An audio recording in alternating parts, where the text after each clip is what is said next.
Donc, les réponses à la crise écologique. Donc, Michel Marchand, je vais aller vite sur la présentation, qui vous représentera, parce que je ne veux pas dire politique.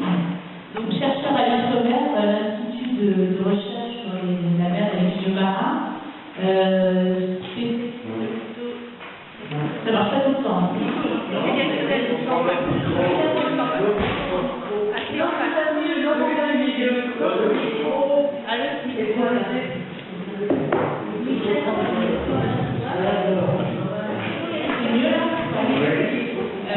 Donc, c'était des études dans les pollutions marines. Co-auteur avec Aurélien Barnier d'un livre, c'était un travail pour le SF, Ne soyons pas des écologistes de mer, il y a quelques années maintenant. Je ne sais pas s'il est toujours en vente là. Oui, aussi est en vente là. Et puis qui anime le groupe environnement OSF. Et c'est un groupe qui recrute. Donc voilà.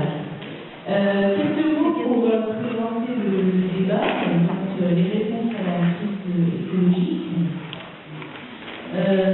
Déjà, je voudrais mettre l'accent, pointer le fait que la spécificité de ce sujet par rapport à d'autres sujets qui sont traités au SF, je pense que c'est un sujet sur lequel on a beaucoup moins, enfin je dis OSF et ça peut être vrai plus généralement, beaucoup moins de connaissances de base pour aborder le sujet, ou beaucoup moins partagées, on va dire, beaucoup moins largement partagées.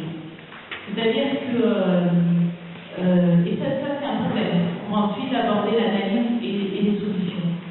C'est-à-dire que déjà au niveau de la description de la crise écologique, je pense que la plupart d'entre nous pêchent par manque de connaissances. Si je prends par exemple le sujet de la biodiversité, très peu de gens sont en mesure de mettre un contenu derrière ce phénomène. Quasiment personne n'est capable de citer un ordre de grandeur du nombre d'espèces qui disparaissent, du nombre de terres qui disparaissent par exemple en France, un département tous les 10 ans, le nombre d'espèces, c'est peut-être plusieurs dizaines d'espèces par jour.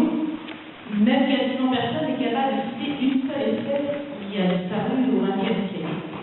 Donc on part d'une situation où déjà, je pense, on souffre d'un manque de connaissances qui n'est pas vrai sur d'autres sujets. C'est-à-dire par exemple si on parle du chômage ou d'économie, on a des statistiques tous les mois qui sont accessibles, que la plupart des gens savent à peu près citer ou un ordre de grandeur, qui permet déjà de comprendre le phénomène et d'en mesurer l'importance.